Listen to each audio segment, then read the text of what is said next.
Mungkin perusahaan yang cocok untuk akuisisi Goto ini adalah Bluebird ya, karena Bluebird ini adalah perusahaan Indonesia, dia udah berdiri lama, laporan keuangan juga bagus ya, profitnya ratusan miliar per tahun, dan dia pernah kerjasama dengan Gojek sampai dengan sekarang. Kalau misalnya kalian buka aplikasi Gojek, itu bisa pesan Bluebird dari sana. Tapi Bluebirdnya belum tentu mau. Soalnya secara laporan keuangan kalau misalnya kita lihat Goto itu per tahunnya ruginya triliunan, Bluebirdnya profit ratusan M. Jadi perbedaannya memang masih sangat jauh. Nah ini untuk memberikan gambaran yang menyeluruh untuk kalian, kita akan bahas poin per poin ya. Pertama saya akan mulai dari sisi backgroundnya dulu. Kalau kalian ingat di tahun 2020, Grab itu pernah mau akuisisi Gojek ya. Jadi di saat itu memang negosiasinya sepertinya cukup alot ya. Sampai si Anthony Tan-nya itu juga minta untuk menjadi CEO permanen. Dia minta dia punya hak suara yang besar dan dia juga punya pengaruh dalam penentuan gajinya dia sendiri ya secara kompensasi. Dan dia mau mengatur sampai di titik mekanisme pemilihan CEO kalau misalnya si Anthony Tan-nya meninggal. Jadi sangat detail. Tapi memang di saat itu Grab lebih unggul dari Gojek. Jadi secara negosiasi lebih bisa ngepres ya baik secara valuasi ataupun klausul-klausul yang ada di dalam perjanjiannya. Tapi akhirnya nggak dijalankan. Jadi akhirnya Gojek mencari bisnis yang lain yang bisa merger sama dia dan ketemu si Tokped. Akhirnya terbentuklah Goto dan mereka IPO di sana. Dengan harapan bisa exit di IPO dan juga bisa membenahi keuangannya sejalan dengan waktu. Nah, kalau kalian tahu, founder dari Grab dan juga Gojek itu sebenarnya teman sekelas di Harvard dulu pas ngambil MBA. Anthony Tan pendiri Grab sama si Nadiem Makarim pendiri Gojek. Dan mereka berdua di awal itu sudah setuju ya kalau Anthony ini fokusnya di taksi dan si Nadiem ini fokusnya di ojek. Tapi akhirnya sejalan dengan waktu, ya mereka melihat masing-masing pangsa pasarnya besar, akhirnya ya masuk ke semua. Ya ke motor iya, ke mobil juga iya. Tapi kalau kita bedah ya dari sisi backgroundnya, Anthony Tan ini memang punya background bisnis yang kuat ya. Jadi kalau misalnya kalian lihat, keluarganya dia itu memang konglomerat dari Malaysia. Jadi memang dia terlahir kaya, dia tumbuh di dalam keluarga yang memang pebisnis. Jadi cara dia menjalankan bisnis dari awal, itu memang bagus. Kalau dilihat dari awal itu dia punya strategi memang sudah di Asia Tenggara, di banyak negara sekaligus, supaya nanti kalau misalnya ada negara yang dia unggul, ya dia bisa tekan profit di sana ya buat ngalahin kompetitor di negara yang lain ya. Terus dari sisi dia punya koneksi papa pastinya juga membantu.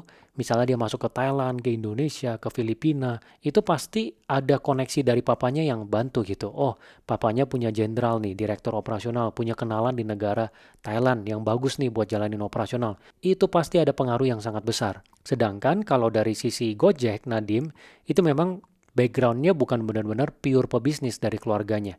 Makanya approach-nya juga berbeda. Dan kalau kita lihat, Grab itu memang sangat fokus sekali ya. Kalau misalnya kalian ikuti perjalanannya dari tahun awal dia berdiri masuk Indonesia sampai dengan sekarang, Grab sangat fokus. Jadi dulu kita ingat Gojek pada saat baru launching Gokar itu langsung launching GoBox dan GoFood sampai ke GoMassage dan lain-lainnya ya. Dia masuk benar-benar ke semuanya, satu aplikasi langsung untuk semua. Tapi Grab dia fokus dulu benar-benar di ranah transportasi atau yang terkait dengan transportasi. Jadi misalnya kalau makanan dia masih nganter pakai motor, itu kan masih sejalan, ada transportasinya. Dia masih jalanin. Tapi di luar dari itu dia nggak jalanin. Dia fokusnya benar-benar semua sumber daya yang dia punya, dia fokuskan pada transportasi. Waktu itu saya masih ingat ya, ada satu fitur namanya Grab Now yang menurut saya itu sangat inovatif ya.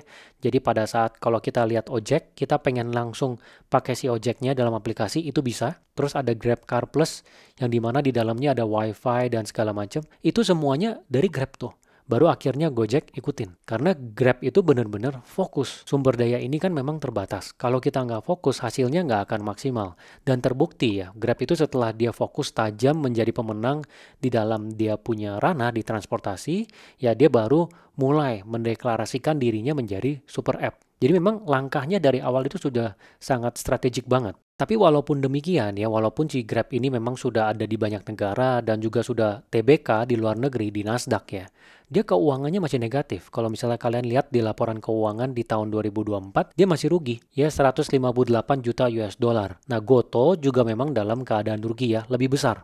Ya 2 kali lipat ya, 300-an juta dolar lebih. Dan memang Grab ini kalau misalnya akuisisi si Gojek, pastinya banyak yang bisa disinergikan dari sisi keuangan, pastinya bisa ditekan ya. Jadi divisi-divisi yang memang overlapping, yang tumpang tindih, itu bisa dipotong. cost-nya bisa jauh lebih rendah. Dan itu bisa membuat perusahaan menjadi lebih sehat. Dan proses akuisisi dalam ranah taksi online ini sebenarnya juga pernah terjadi sebelumnya ya. Di Indonesia kalau kalian ingat, Uber itu diakuisisi oleh Grab. Ya, jadi waktu itu nilai akuisisinya adalah di 1,6 miliar US dollar. Ya, jadi si Uber pegang saham si Grab 27,5%. Jadi daerah Asia Tenggara, Uber itu akhirnya nggak fokus ya, dia lepas kasih ke Grab. Kenapa? Karena waktu itu juga Uber terkendala dengan dia punya dana ya. Jadi dari Amerika dia pengen langsung tembak ke ratusan negara, ke banyak negara sekaligus. Tapi ternyata ada negara-negara ataupun daerah-daerah yang dimana itu ada kompetitor yang kuat, yang juga megang duit VC yang banyak. Contohnya ya di Asia Tenggara ada Grab. Ya akhirnya dia memutuskan untuk mundur dan dia pegang sahamnya saja. Dan di China juga terjadi. Ya Uber itu sempat masuk China. Ini foundernya si Travis Kalanick pernah cerita ya, kalau persaingan di China itu benar-benar sangat brutal sekali ya. Dia bilang pada saat dia masuk China, yang dia lakukan secara inovasi itu benar-benar bisa ditiru hanya dalam 2 minggu, 3 minggu. Dan mereka kerjanya benar-benar keras. Dan secara funding, pada saat Uber dapat funding yang besar, dia mau tuangin ke si Uber di China, itu lawannya juga dapat funding yang besar. Dan China itu banyak sekali VC-VC yang katanya itu memompa semua saingan Uber secara global di seluruh dunia. Supaya Uber ini juga harus membagi dia punya uang. Ya dia nggak bisa taruh di China semua karena di luar juga butuh pelor.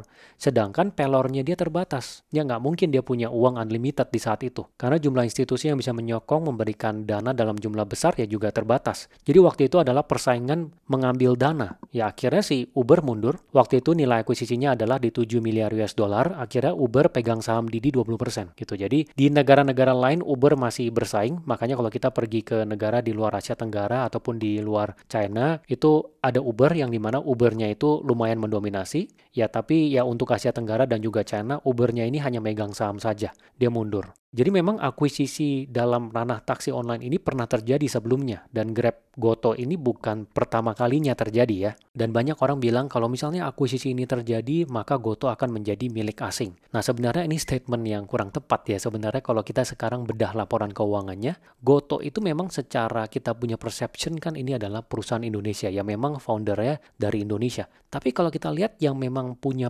kendali yang kuat di dalam perusahaannya, itu bukan dari Indonesia loh. Itu secara global ya, ada SoftBank, Alibaba, Vanguard, ada BlackRock. Itu kalian kalau lihat laporan keuangannya kelihatan jelas, karena kan perusahaan terbuka. Dan founder-founder dan institusi di Indonesia, itu sahamnya nggak besar. Ya kalau nggak salah ya di bawah 10%. Dan perbedaannya ya antara Goto dan Grab, yang menurut saya ini sangat krusial sekali adalah foundernya udah nggak ada. Ya baik Tokopedia-nya ataupun Gojek-nya, foundernya udah nggak ada. Itu adalah profesional-profesional yang ngisi kepemimpinannya, bahkan orang dari private equity. Ini berbeda dengan si Grab. Grab founder utamanya masih ada. Karena founder itu yang namanya membangun perusahaan dari bawah sampai jadi gede, itu dia yang punya sense ya secara detail perusahaannya itu baiknya seperti apa, arahnya ini dalam jangka panjang itu seperti apa.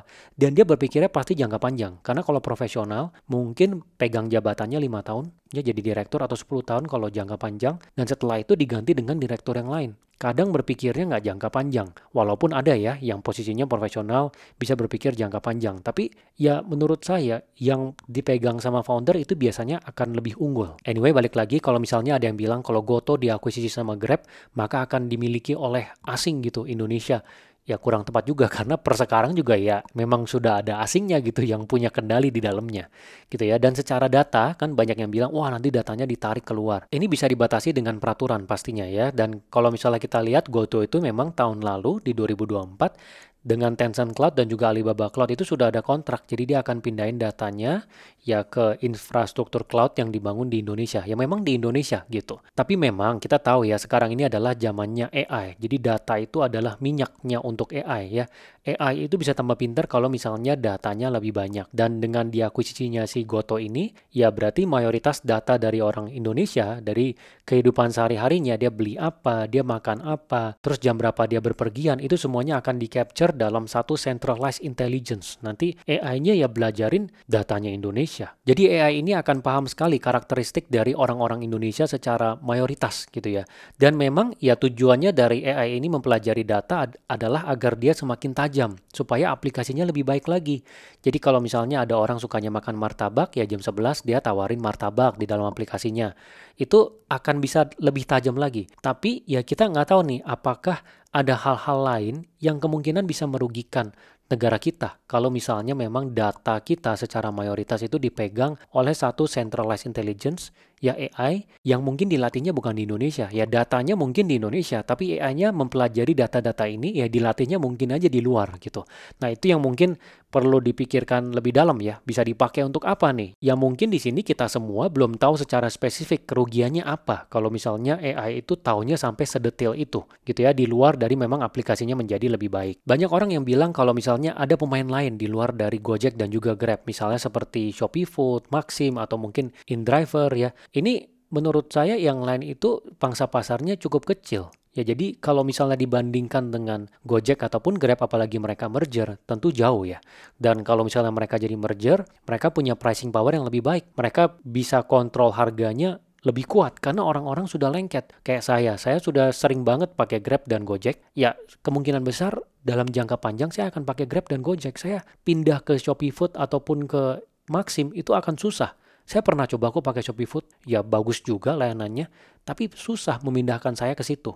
Karena saya sudah terbiasa pakainya Gojek dan Grab. Begitu pula dengan kalian, sudah lengket banget dengan aplikasinya. Gitu. Jadi kalau dibandingkan dengan pemain-pemain kecil ini tentu jauh ya kalau mereka ini sudah bergabung, mereka punya kekuatan yang besar sekali di pasar. Grab punya kemampuan yang sangat baik untuk bersaing dengan Gojek, itu bukan hanya karena pendanaan. Itu salah satu faktornya adalah Grab di Filipina. Itu dia adalah pemegang pangsa pasar yang mayoritas. Ya 93% kalau secara data. Kalau kita Google, data yang muncul adalah 93%. Jadi dulu Filipina itu ada Uber. Sejak si Uber itu mundur, dia kasih ke si Grab ini di Asia Tenggara, akhirnya Grab yang megang semua. Dan di Filipina, ya dia adalah pemain mayoritasnya. Jadi itu salah satu yang bikin dia bisa unggul ya. Si Gojek ini mau ambil dana banyak, dia bisa turunin profit di Filipina ya buat bisa subsidi dia punya keuangan yang ada di Indonesia. Nah, sekarang di Indonesia kalau dia akuisisi lagi si Goto, dia akan lebih kuat lagi. Pemain-pemain kecil ini akan mati lah karena Grab ini mainnya sudah di skala yang besar, di banyak negara dia dominasi, dia bisa tekan profit di negara lain buat matiin profit di negara-negara tertentu yang dia perlu dominasi sampai benar-benar besar. Apakah efeknya akan buruk kalau misalnya Grab pegang secara mayoritas? Ya mungkin saja, belum tentu. Mungkin aja sama kayak di Filipina. Dia jalan, dia profit, dia pasang harganya juga fair gitu ya, konsumen juga seneng, ojolnya juga seneng, terus dianya juga profit. Tapi di satu sisi bisa saja dia lepas ya. Ini seperti yang dibilang oleh Ferry Irwandi, di Indonesia ada satu maskapai penerbangan yang dia bilang, ya lu nggak ada pilihan lain kan? Ya makanya lu pilih gua. Walaupun servisnya gue jelek ya lu nggak bakal kemana-mana lagi karena pilihan lu nggak ada yang lain gitu. Jadi karena dia pegang secara mayoritas si Grab ini setelah akuisisi ini terjadi, kalau misalnya memang terjadi ya akan ada situasi yang bisa seperti itu. Walaupun belum tentu seperti itu gitu ya. Dan kita kembali ke yang tadi saya ngomongin ya. Jadi potensi pembeli ini kan mestinya ada banyak menurut saya. Dia juga pasti nyari gitu perusahaan-perusahaan lain yang mau akuisisi. Dan yang paling oke ya pastinya si Grab. Karena kan dia pasti bisa bikin dia punya keuangan juga lebih baik nih. Si Grab sinergi gitu. Apa yang dia butuhkan itu ada di Gojek buat dia memperbaiki dia punya keuangan. Dan pasar Indonesia itu besar. Dan menurut saya mungkin Bluebird juga bisa menjadi satu kandidat yang bisa akuisisi Goto ya. Nggak tahu Bluebird ini pernah mempertimbangkan atau enggak. Ya karena dia pernah kerjasama dengan Gojek seperti yang saya bilang. Dari dulu sampai dengan sekarang. Dia juga ada di ranah yang sama. Ya, dan dia pegang pangsa pasar yang besar juga di ranah taksi, dan pastinya kalau eksekusinya baik, ini bisa sinergi yang baik juga untuk Bluebird. Ya, walaupun sekarang Goto itu kan kerugiannya triliunan, dan si Bluebird ini ratusan M nih profit. Ya, jadi jomplang nih perbedaannya. Tapi mungkin perlu dibedah dulu secara operasional si Goto ini profit atau enggak. Ya kerugiannya ini dari sisi apa aja gitu. Apakah ada yang sisi intangible yang sebenarnya bisa di cross out. Terus dari sisi akuisisinya apakah mungkin parsial. Jadi mungkin yang diambil adalah aplikasi Gojeknya aja. Tapi mungkin satu jalan yang baik bisa diambil oleh Bluebird itu adalah beli aplikasinya. Jadi beli aplikasi Gojeknya aja. Sama GoPay mungkin gitu ya. Tapi yang lainnya dia nggak ngambil. Jadi nggak usah akuisisi perusahaannya. Karena mungkin ada birokrasinya. Terus perusahaannya di dalamnya banyak politik dan nggak rapi gitu. Jadi dia ngambil aplikasinya dan dia jalanin. Tapi pastinya Goto nggak mau karena di dalamnya kan banyak investor institusi yang mereka mau exit dari sana. Dari awal mereka masuk, mereka mau cari exit nih sekarang gimana? Karena mereka prinsipnya kan mereka pegang dana dari luar yang mereka taruh buat investasi. Ya mereka kebetulan taruhnya di Gojek dan Tokopedia, merger jadi Goto, pegangnya di Goto, mereka harus lepas. Dan orang-orang ini pastinya akan mendorong untuk perusahaannya diakuisisi secara penuh. Ya, tapi anyway kita nggak tahu ya, mungkin saja tiba-tiba Bluebird ini dia membentuk satu konsorsium ya bersama dengan Astra atau mungkin dengan Danantara atau mungkin dengan BUMN yang lain gitu ya untuk mengakuisisi ya, karena memang Indonesia ini kita salah satu simbol perusahaan besarnya itu adalah Goto gitu ya. Kalau diambil sama Grab, ya Grab itu kan simbolnya Malaysia. Ya sayang sekali ya, memang secara simbolis aja sih. Mungkin itu satu hal yang sangat disayangkan gitu. Dan secara karyawan, pastinya kalau misalnya sudah diakuisisi, pastinya ada layoff ya menurut saya. Karena pasti banyak yang overlapping. Tim marketingnya overlapping, tim HRD overlapping, tim finance overlapping.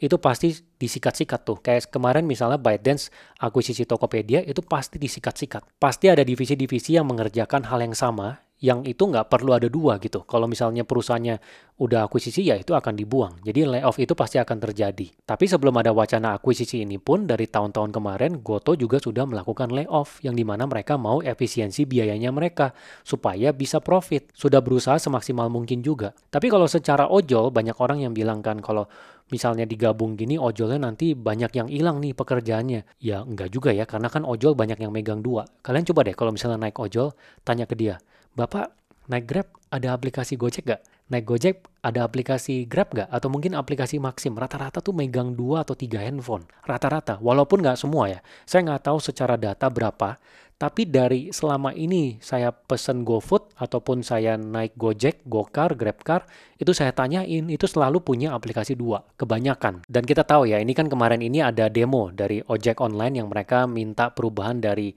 skemanya karena memberatkan mereka sekali secara keseharian, nggak nutup untuk biaya hidup mereka. Dan katanya kemarin ini kalau misalnya nggak didengarkan, mereka akan melakukan demo yang lebih besar lagi. Dan ini pas banget gitu ya, lagi ada isu mau akuisisi terjadi demo ini. Karena seringkali memang pada saat merger ataupun akuisisi ini ada hal-hal seperti ini. Nah ini buat kalian tahu aja ya, ini kalau kita dari sisi orang yang ngecaplok sama yang dicaplok, ya kalau perusahaan mau diakuisisi, itu dari yang dicaplok maunya apa? Valuasinya setinggi mungkin. Maka kalau yang dicaplok itu adalah TBK, dia akan berusaha untuk goreng dia punya saham. Dia akan berusaha untuk goreng dia punya omset supaya tinggi. Ya dia akan kasih diskon besar-besaran. Coba kalian perhatikan, perusahaan yang mau diakuisisi ada yang seperti itu nggak?